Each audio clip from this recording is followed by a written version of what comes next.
کہ ام المومنین ام سلمہ رضی اللہ تعالیٰ عنہ فرماتی ہیں کہ میں نے 2 مرتبہ مدینے والوں کو جتنا غمگین دیکھا اتنا غمگین میں نے کبھی نہیں دیکھا۔ ایک تو میں نے ربیع الاول 11 ہجری کو اس دن مدینے والوں کو سب سے زیادہ روتے ہوئے دیکھا جب اللہ کے رسول کا وصال ہوا تھا، اور دوسری مرتبہ اس وقت جب حسین کا لٹا ہوا قافلہ کٹے ہوئے سروں کے ساتھ آیا تھا تو میں نے اتنا دیکھا کہ یوں لگتا تھا کہ قیامت صغریٰ قائم ہو گئی۔ میں نے دیواروں سے رونے کی آواز سنی۔ سادات کا، کربلا والوں کا لٹا ہوا قافلہ مدینہ منورہ کیسے پہنچا، اس کے احوال بیان کیے جائیں تو کچھ سرسری طور پر ہم اسی طرف پہلے چلتے ہیں۔ آپ میں کے بہت سارے لوگ جو 10ویں محرم کو محفل میں موجود ہوں گے ان کے علم میں یہ بات ہوگی کہ جب یہ بیان ہوا تھا کہ سادات کرام اہل بیت اطہار جب دربار یزید میں اور دمشق کے دربار میں پہنچے تو پھر انہیں قید کر لیا گیا، اور قید کرنے کے بعد جب وہ قید میں تھے تو دھیرے دھیرے یہ بات لوگوں کے علم میں آئی، لوگوں کو دھیرے دھیرے یہ پتہ چلا کہ امام پاک کو تو شہید کر ہی دیا، یہ بات اب پتہ چل گئی تھی، لیکن جو ان کی شہزادیاں ہیں، ان کی بہنیں ہیں، ان کی بیٹیاں ہیں، ان کی بیویاں ہیں، ان کے چھوٹے چھوٹے بچے ہیں، انہیں قید میں ڈال دیا گیا، اور قید خانہ بھی وہ آج کل کے جیلوں کی طرح نہیں۔ جو لوگ اس وقت کی جیلوں میں جا کر آئے ہیں وہ بتاتے ہیں کہ وہاں بہرحال کچھ سہولتیں آج ہو گئی، اور دنیا میں ایسی تنظیمیں ہیں جو قیدیوں کے حقوق کے حوالے سے بات کرتی ہے، ہیومن رائٹس کے متعلق بات ہوتی ہے تو اس میں قیدیوں کے حقوق بھی آتے ہیں، انسانی حقوق میں۔ تو ظلم تو قیدیوں پر اب بھی ہوتا ہے، لیکن جب بادشاہت کا دور تھا اور وہ بھی یزید جیسا ظالم و جابر انتہائی پلید انسان، تو وہ جو تاریکی کا اور اندھیرے کا جو قید خانہ تھا آپ اندازہ کر سکتے، اس میں چھوٹے چھوٹے بچے۔ تو جب یہ بات پھیلنے لگی تو اس میں یہ ہوا کہ یزید کو یوں محسوس ہوا کہ کہیں ایسا نہ ہو کہ بنی بنائی بات بگڑ جائے اور حکومت کا تختہ پلٹ جائے، کیونکہ لوگوں میں یزید کے خلاف نفرت کی آگ اب بھڑکتی جا رہی تھی اور حالات بدلتے جا رہے تھے۔ ایک دن یزید نے نصف رات گزرنے کے بعد کسی کے آہیں بھرنے کی آواز سنی اور کسی کے چیخنے چلانے اور رونے کی آواز سنی کہ کوئی رونے والا بہت آؤ فغاں کر کے رات کے آخری پہر میں نصف شب گزرنے کے بعد گریہ وزاری کر رہا ہے۔ تو اس نے کہا ذرا معلوم کرو کہ کون ہے۔ تو جب معلوم کیا گیا تو سیدہ زینب تھی جو اپنے بھائی کی شہادت کو یاد کر کے رو رہی تھی۔ اس کو خیال آیا کہ یہ آؤ فغاں کہیں اس کے تخت کو تباہ و برباد نہ کر دے، تو پھر اس نے حضرت سیدنا امام زین العابدین کو صبح کو بلایا اور اس نے کہا کہ بہت برا ہوا جو ہوا اچھا نہیں ہوا، اور جن لوگوں نے آپ لوگوں کے ساتھ ایسا کیا میں ان پہ لعنت کرتا ہوں۔ یہ اس کا مکر تھا، یہاں لوگ دھوکہ کھاتے ہیں۔ اگر وہ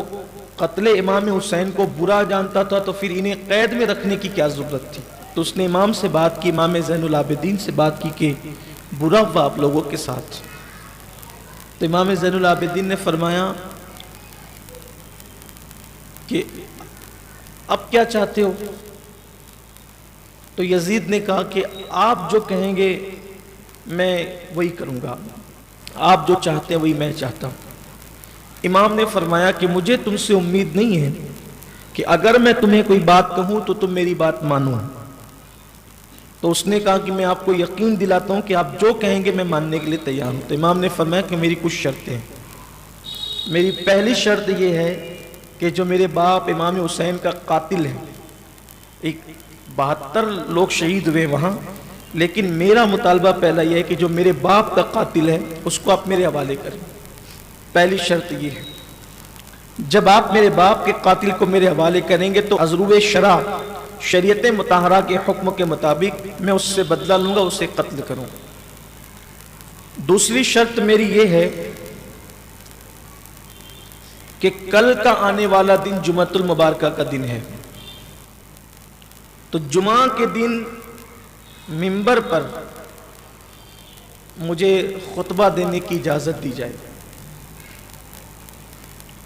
اور تیسری شرط میری یہ ہے کہ میرے ابا اور جو شہداء کے سر آپ کے پاس ہے وہ میرے حوالے کر دیں آپ، اس لیے کہ بہت گھما لیا ہے تم نے، اس کو بہت گھما پھرا لیا، بڑی بے حرمتی کر لی ہے. اب میں چاہتا ہوں کہ اس مبارک سر کو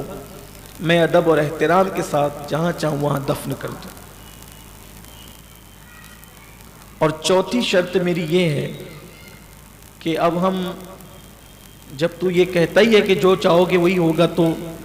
ہم واپس اپنے گھر جانا چاہتے ہیں. خواتین کو، بچوں کو، سب کو رہا کر دو،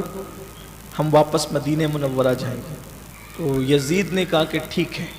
میں کل آپ کو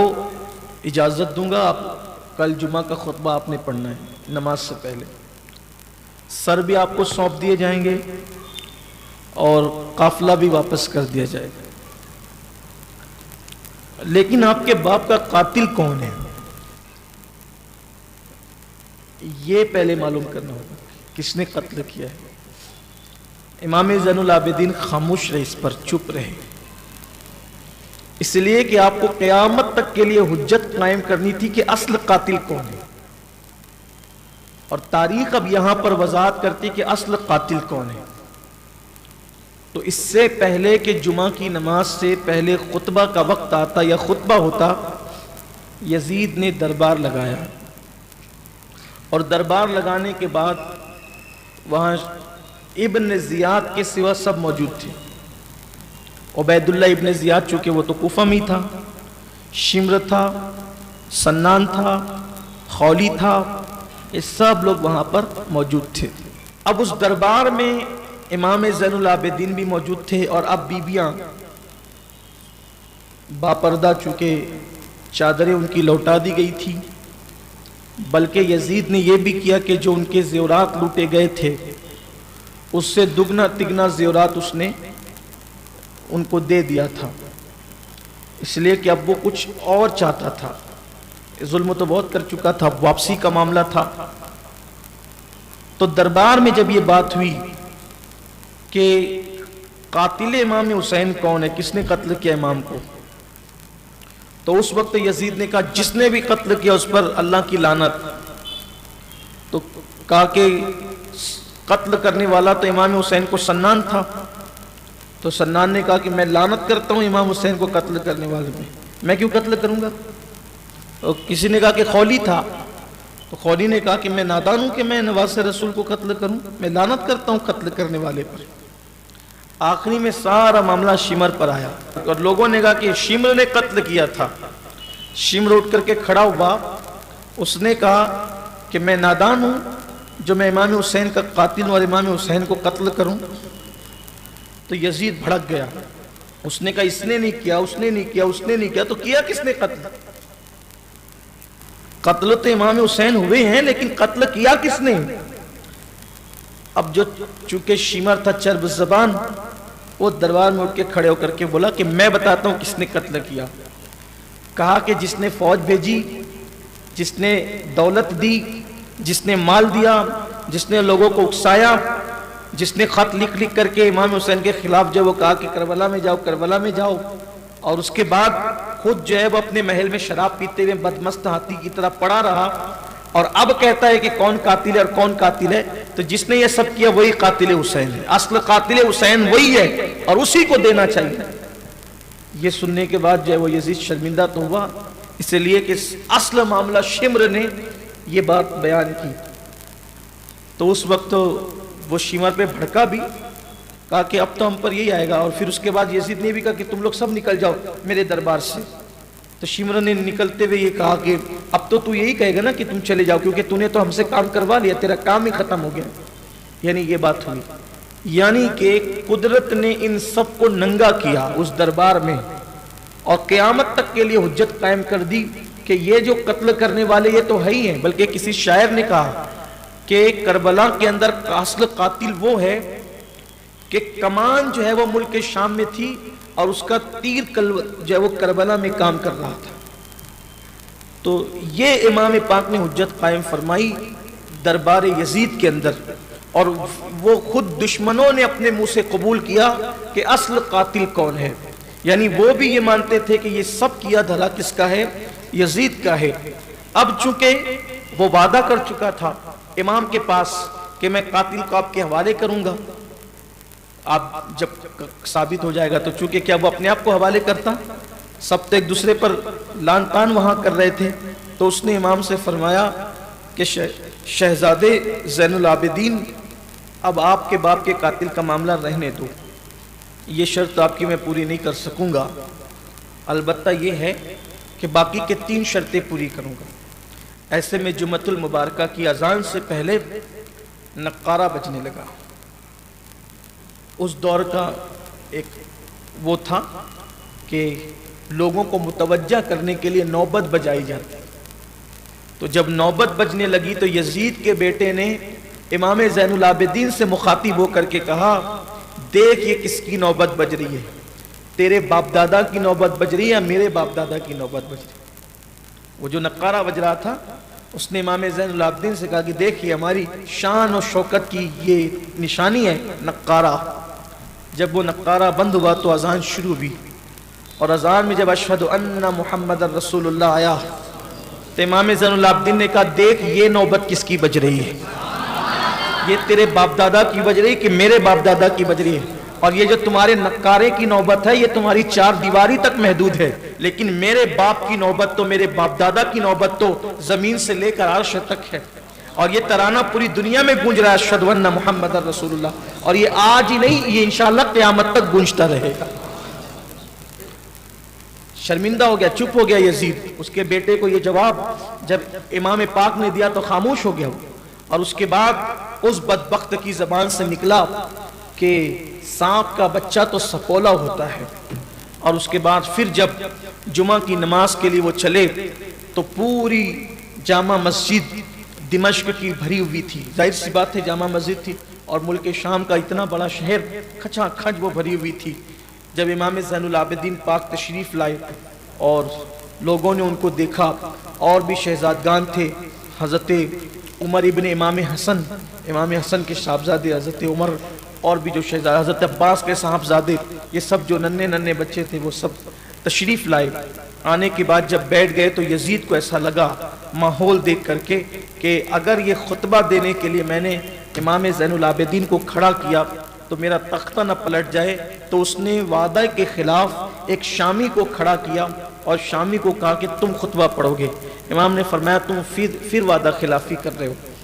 اور اس نے شامی نے کھڑے ہو کے جب خطبہ دینا شروع کیا تو حمد و صلات کے بعد اس نے یزید کی اور بنو امیہ کی فضیلت پڑھنا شروع کیا، اور امام حسین اور مولائے کائنات پہ اس نے تبرہ کرنا شروع کیا۔ امام زین العابدین سے برداشت نہ ہوا، اٹھ کر کے کھڑے ہو گئے، اور کھڑے ہونے کے بعد اس کو چپ کرایا کہ تو جھوٹا ہے، تو کذاب ہے، تو قیامت کا خیال کیے بغیر ان کے فضائل پڑھ رہا ہے، یہ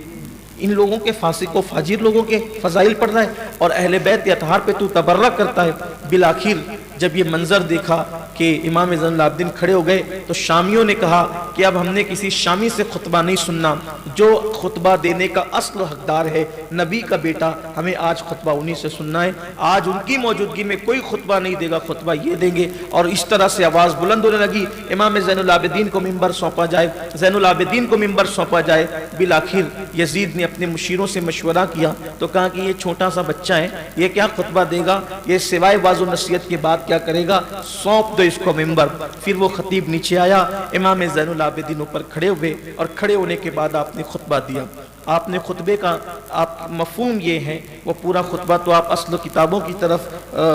توجہ کر کے اور ادھر جو ہے وہ اس کا مطالعہ کر کے اس کی اصل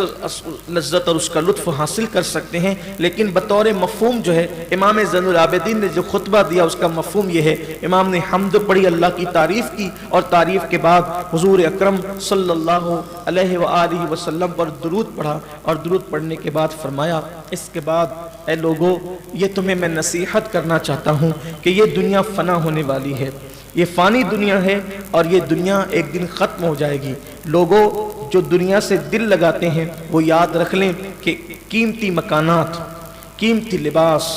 دولت، اچھے کھانے، یہ سب کے سب تم سے ایک دن چھوٹ جائیں گے، اور پھر تمہیں قبر میں جانا ہوگا موت کی لذت کو پانے کے بعد، اور تمہیں اللہ کی بارگاہ میں کھڑے ہونا ہوگا، اور اللہ تم سے تمہارے اعمال کے بارے میں سوال کرے گا۔ تم سے پہلے لوگ بھی دنیا سے چلے گئے جو تم سے زیادہ مالدار تھے، جو تم سے زیادہ خوبصورت مکانوں میں رہتے تھے، جو تم سے زیادہ خوبصورت لباس پہنتے تھے، تمہارے پاس جو دولت ہے اس سے زیادہ دولت اور سطوت ان کے پاس موجود تھی، لیکن موت نے آج ان کا نشان مٹا دیا، قبروں کا نشان مٹا دیا، ان کی ہڈیاں اور ان کے گوشت قبروں کے اندر گھل چکے ہیں، اور آج ان کا نام لینے والا کوئی نہیں ہے۔ یہ بے ثبات دنیا ہے، اس سے دل نہ لگاؤ، یہ دنیا میں کوئی رہنے کے لیے نہیں آیا، دنیا سرائے فانی ہے، اور دنیا سے ایک دن کوچ کرنا ہے، اور یہ دنیا میں تم نے جو کچھ کیا ہے کل میدان محشر میں اس کے حوالے سے جواب دینا ہے۔ اس طرح سے ناصحانہ خطبے کے بعد پھر آپ نے اب دوسرا رخ اختیار کیا، خطبے کو دوسرا رخ دیا، فرمایا جو مجھے جانتا ہے وہ جانتا ہی ہے،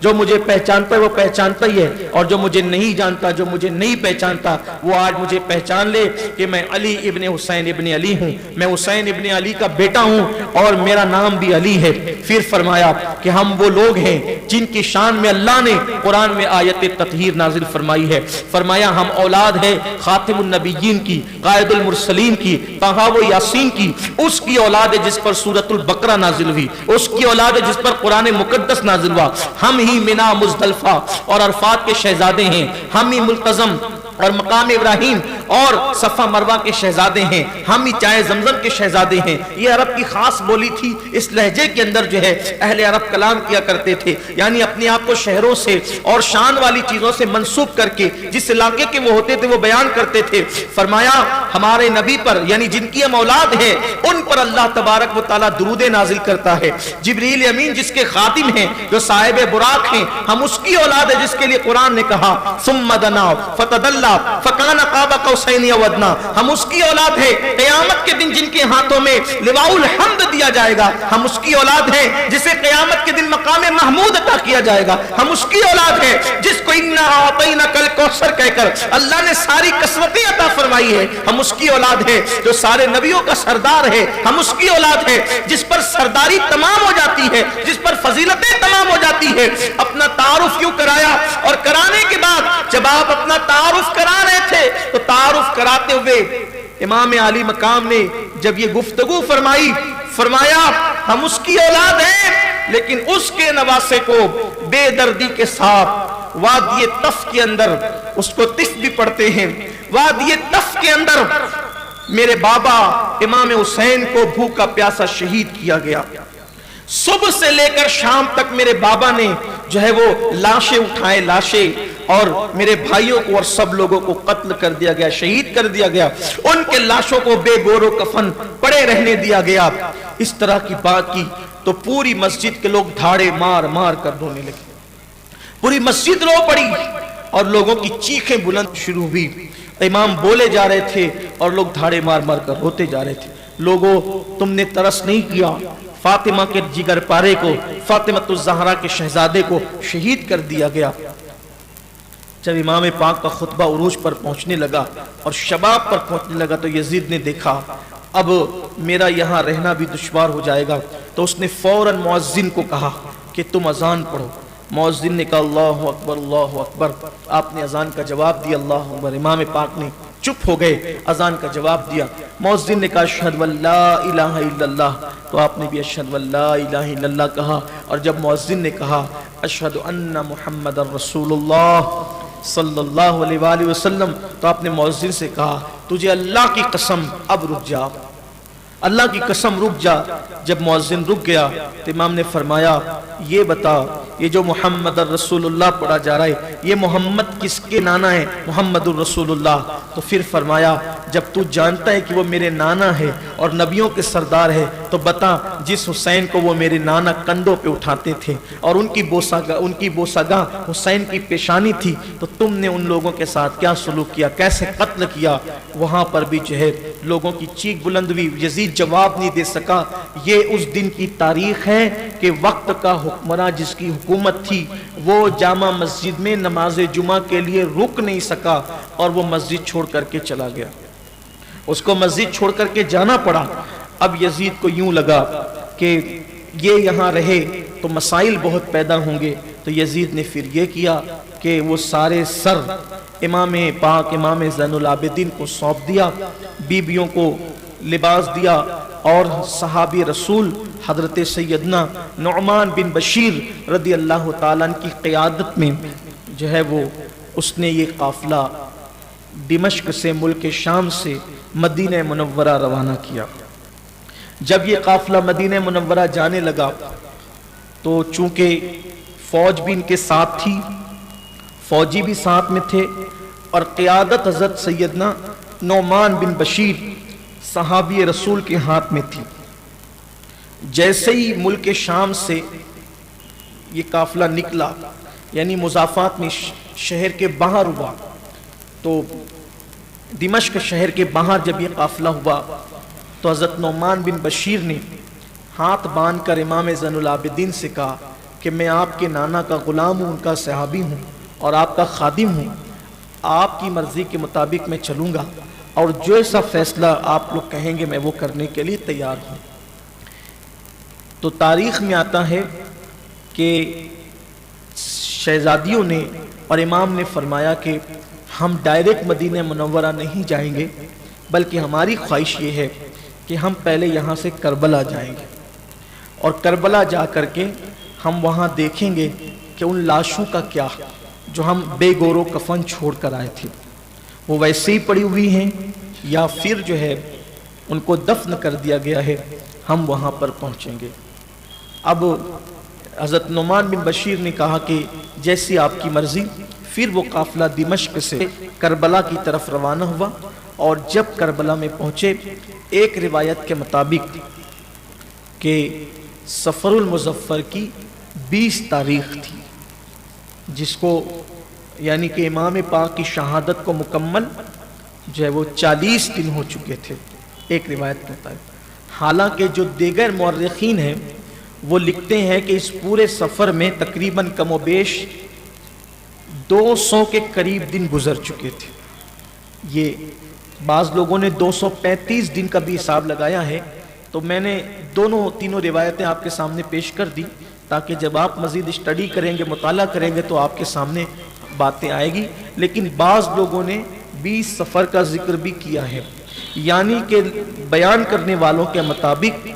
جو دمشق میں قیام کی اور قید کی مدت ہے جو 20 سفر بیان کرتے ہیں وہ صرف 10 دن ہے، 10 دن کی مدت ہے۔ لیکن جو دیگر واقعات مورخین کے پڑھتے ہیں تو ایسا لگتا ہے کہ کافی طویل عرصہ وہ دمشق کے قید خانے میں بھی گزرا، لیکن چونکہ مورخین کی آراء مختلف ہے تو میں نے آپ کے سامنے اقوال پیش کیے، نقل کر دیے، آپ اپنے ذوق کے مطابق اس پر تحقیق کریں، مزید پڑھیں تاکہ آپ کو اسلامی تاریخ کا اندازہ ہو۔ بہرحال جب وہ وہاں پہنچے کربلا میں تو انہوں نے دیکھا کہ سارے شہداء کی مزارات ایک ساتھ ہیں اور جن کی شناخت دیہات والوں کو بھی تو جن کو پہچانا انہوں نے ان کو الگ الگ دفن کیا۔ وہی جو میں نے آپ کو پہلے بتایا کہ حضرت سیدنا حبیب ابن مظہر اور ایک روایت کے مطابق حبیب ابن مظاہر یہ بھی صحابی رسول تھے اور امام حسین کے بچپنے کے دوست تھے، ان کی قبر الگ تھی۔ اسی طرح سے سارے شہداء کی قبریں ایک ساتھ جس کو گنج شہیدہ کہا جاتا ہے ایک ساتھ ان کی قبریں تھیں، اور حضرت امام علی اکبر، امام علی اصغر اور امام حسین کی وہ تینوں قبریں، علی اکبر پاک کی قبر پائتی میں تھی اور امام علی اصغر کو سینے پہ رکھ کے دفن کر دیا گیا تھا۔ تو جب وہاں پہنچے تو بڑی رقت ان پر طاری ہوئی، اس لیے کہ چند دنوں پہلے ہی وہ یہاں سے کوچ کر گئے تھے اور وہاں پر بیویوں کی جو چادریں چھینی گئی تھی، ظاہر سی بات ہے پھر ان کو جو جو یاد آیا ہوگا، یہ تو ان کے اپنے تصورات، ان کے اپنے خیالات، ان کی اپنی فکر تھی۔ بہت روئی شہزادیاں، بہت روئی اور شہزادوں نے بھی بہت آنسو بہائے۔ قبر سے لپٹ لپٹ کر سیدہ زینب پاک روتی تھی اور اپنے بھائی کے دکھ کو اور تکلیف کو یاد کرتی تھی۔ فرات کی لہروں کو جب اٹھتے ہوئے دیکھا تو پھر بچوں کی پیاس یاد آئی، علی اکبر کی لٹتی ہوئی جوانی یاد آئی، امام قاسم کی لٹتی ہوئی جوانی یاد آئی، اون و محمد کا بچپنا لٹتا ہوا یاد آیا، معصوم علی اصغر کی جیسی کلی کو کا مسلنا یاد آیا اور وہ خیمے یاد آئے۔ سیدہ بار بار کہتی تھی یہیں تو خیمے جلے تھے، یہیں تو اونٹنیاں بیٹھی تھی، یہیں تو کٹی پٹی لاشیں پڑی تھی، یہیں تو سہاگ میری بھابھیوں کا اجڑا تھا۔ اس طریقے سے یاد کر کر کے روتی، آہو بکا کرتی اور اس کے بعد پھر جو ہے کہتے ہیں کہ انہوں نے چند راتیں، اور ایک روایت کے مطابق صرف ایک رات، بعض روایت کے مطابق چند راتیں اور بعض روایت کے مطابق پوری ایک رات انہوں نے وہاں پر اللہ کی عبادت کی اور قبروں پر حاضری دی، اور اس کے بعد پھر وہ لوگ سوئے حرم روانہ ہو گئے۔ وارثان حرم جب سوئے حرم کی طرف روانہ ہوئے تو اب جذبات کا جو تلاطم تھا، ذہن و خیالات کے جو جذبات رہے ہوں گے، آپ جانتے ہیں جب آج کا کوئی انسان مدینہ منورہ کی طرف روانہ ہوتا ہے تو کس طریقے سے رہ رہ کر اس کو اپنے غم یاد آتے ہیں اور اپنی تکلیفیں یاد آتی ہے، اور انسان سوچتا ہے کہ جب رسول اللہ کے پاس جاؤں گا، اپنے آقا کے پاس جاؤں گا کہ تو سارے اپنے دکھڑے سناؤں گا، سارے اپنے حالات زندگی سناؤں گا، سارے اپنے غم اپنے محبوب کی بارگاہ میں پیش کروں گا۔ اس لیے کہ جب انسان مدینے جاتا ہے تو دل کہتا ہے کہ میں بے سہارا تو نہیں، میں تنہا تو نہیں، میں اکیلا تو نہیں، اس لیے کہ میرا سب سے بڑا چارہ ساز اور میری سانسوں کو جو ہے وہ سنبھالنے والا، میری آس، میرا سب کچھ تو مدینے والا ہے، تو میں جا کر کسی اپنے ہی کو اپنے دل کی بپتا سناؤں گا۔ کہنے والے نے کہا ہے کہ جب دور سے مسجد کے مینار نظر آئے، آسی کو بخشش کے آثار نظر آئے، مجرم کو رہائی کے آثار نظر آئے، بلکہ جب حضور کا دیار پاک جیسے جیسے قریب آتا ہے تو دل کی دھڑکنیں تیز ہوتی جاتی ہے۔ بس یہی کیفیت ایک عام انسان کی ہے، ایک عام امتی کی ہے، جنہوں نے گود میں کھیلا ہوگا، جن کو حضور نے کھلایا ہوگا، اور حضور نے جن کو اپنے گھر میں پالا ہوگا، ان کے اپنے جذبات کا تلاطم کیا ہوگا۔ لکھنے والوں نے لکھا ہے، کہنے والوں نے کہا ہے کہ جیسے جیسے مدینہ طیبہ قریب آتا، ان کو اپنے پچھلے اپنا ماضی یاد آتا جاتا، گویا کہ سیدہ زینب، امام زین العابدین اور قافلے کے وہ لوگ جو شعور رکھتے تھے، یعنی نوجوان تھے، عمر میں بڑے تھے، وہ سوچتے تھے انہی منزلوں سے تو گزرے تھے، ساتھ قاسم بھی تھے، علی اکبر بھی تھے، اون و محمد بھی تھے، اور اسی طریقے سے نوجوان ساتھ تھے، بھرا پورا قافلہ ساتھ لے گئے تھے، اور جب واپس لوٹ رہے ہیں تو چند لوگ ہیں اور ان کے چہرے کا حال بھی یہ ہے کہ چہرے پیلے پڑ چکے ہیں، آنکھیں سنی سنی ہے، آنسو خشک ہو چکے ہیں۔ حالت یہ ہے، اللہ اکبر، جیسے جیسے مدینہ منورہ قریب آتا ہے جذبات کا تلاطم جو ہے وہ بڑھتا چلا جاتا ہے، حتیٰ کہ اب کھجور کے درخت نظر آنے لگے، مدینہ طیبہ کا نخلستان نظر آنے لگا، اور پھر اب جو آنکھیں خشک ہو چکی تھی، رو رو کر وہ آنکھیں پھر سے برسنے لگی، اور دل میں گویا کے خیال آتے ہوں گے کہ جائیں گے تو نانا کو حال دل سنائیں گے، کربلا میں کیا ہوا، کیسے کیسے سلوک کیے گئے، کلمہ پڑھنے والوں نے کیسا انجام کیا، کیسے حالات کیے، جا کر کے ساری باتیں پیش کریں گے۔ بس یہ قافلہ مدینہ منورہ سے ایک منزل پر تھا، کسی دیکھنے والے نے دیکھا اور پوچھنے والے نے پوچھا یہ لٹا پٹا مسافروں کا قافلہ کیسا، تو حضرت نعمان بن بشیر کو پہچانا، پوچھا نعمان اس لٹے پٹے قافلے کی قیادت تم کر رہے ہو اور انہیں کہاں لے جا رہے ہو، یہ کون لوگ ہیں؟ تو بتایا گیا امام شہید ہو گئے ہیں اور امام علی مقام اللہ جدہ والی سلام جو ہے وہ ان کا یہ لٹا ہوا قافلہ ہے۔ بعض مورخین نے لکھا کہ جو سر لے کر وہ چلے تھے انہوں نے اس کو کربلا ہی میں دفن کر دی۔ ایک روایت تو یہ، دوسری روایت یہ ہے جس کو بہت سارے علماء اہل سنت نے لکھا، اور بالخصوص علامہ ارشد القادری رئیس القلم رحمۃ اللہ علیہ نے یہ جو لکھا کہ امام زین العابدین نے کہا کہ ہم اسے کربلا میں دفن نہیں کریں گے، بلکہ ہم اس کٹے ہوئے سر کو اپنے نانا کو لے جا کر کے دکھائیں گے۔ یعنی کہ جو ثبوت ہے، ثبوت شہادت حسین کا ثبوت ہم زبانی پیش نہیں کریں گے، بلکہ قاتل کے خلاف ڈائریکٹ مقتول ہی کو لے جا کر کے اپنے نانا کی عدالت میں پیش کریں گے۔ تو وہ جو سر کٹے ہوئے تھے وہ بیویوں نے اپنے سینوں سے لگا لیے، قافلے والوں نے اپنے سینوں سے لگا لیے، اور وہ کٹے ہوئے سر لے کر کے مدینہ منورہ کی طرف چلے۔ اونٹنی سوار کو جب پتا چلا کہ امام شہید ہو گئے اور ان کا لٹا ہوا قافلہ اور کٹے ہوئے سر ساتھ آ رہے، سوچو کیسی دقت، تصور میں لاؤ وہ حالات کہ امام حسین کا اور شہداء کا، حتیٰ کہ معصوم علی اصغر کا وہ ننھا سا چھوٹا سا کٹا ہوا سر جب لوگوں کے پاس ہوگا تو اس وقت دیکھنے والوں پر کیا کیفیت ہوگی، رقت کا عالم کیا ہوگا، حالات کیسے ہوں گے۔ لیکن شرط اور حالات اتنے تھے کہ وہ سروں کو اپنے سینے سے لگا کر سب تو لٹ گیا تھا، بس یہی ایک دولت تھی۔ وہ مدینہ منورہ کی طرف جا رہے تھے، اونٹنی سوار نے جب یہ منظر دیکھا اس نے جا کر پورے مدینہ طیبہ میں اعلان کر دیا، لوگوں امام حسین کا لٹا ہوا قافلہ میں نے دیکھا ہے کہ وہ واپس آ رہا ہے اور کٹے ہوئے سر ان کے پاس موجود ہیں، یعنی کہ ثبوت بھی ساتھ میں ہے کہ وہ سر کاٹ دیے گئے ہیں۔ جب یہ بات مدینہ منورہ میں پتہ چلی تو پورے مدینے میں کوہرام مچ گیا، قیامت صغریٰ قائم ہو گئی۔ مورخین اور سیرت نگار لکھتے ہیں کہ ام المومنین ام سلمہ رضی اللہ تعالیٰ عنہ فرماتی ہیں کہ میں نے 2 مرتبہ مدینے والوں کو جتنا غمگین دیکھا، اتنا غمگین میں نے کبھی نہیں دیکھا۔ ایک تو میں نے ربیع الاول 11 ہجری کو اس دن مدینے والوں کو سب سے زیادہ روتے ہوئے دیکھا جب اللہ کے رسول کا وصال ہوا تھا، اور دوسری مرتبہ اس وقت جب حسین کا لٹا ہوا قافلہ کٹے ہوئے سروں کے ساتھ آیا تھا تو میں نے اتنا دیکھا کہ یوں لگتا تھا کہ قیامت صغریٰ قائم ہو گئی۔ میں نے دیواروں سے رونے کی آواز سنی، میں نے جناتوں کے رونے کی آواز سنی۔ ام المومنین فرماتی ہیں جنات نوحہ کرتے تھے جب مدینہ منورہ میں وہ لٹا ہوا قافلہ آیا۔ سیدانیاں جیسے مدینہ طیبہ میں داخل ہوئی، پردہ نشین عورتیں اپنے گھروں سے باہر آ گئی، لوگ مسجد نبوی شریف میں آگے ہجوم ہو گیا،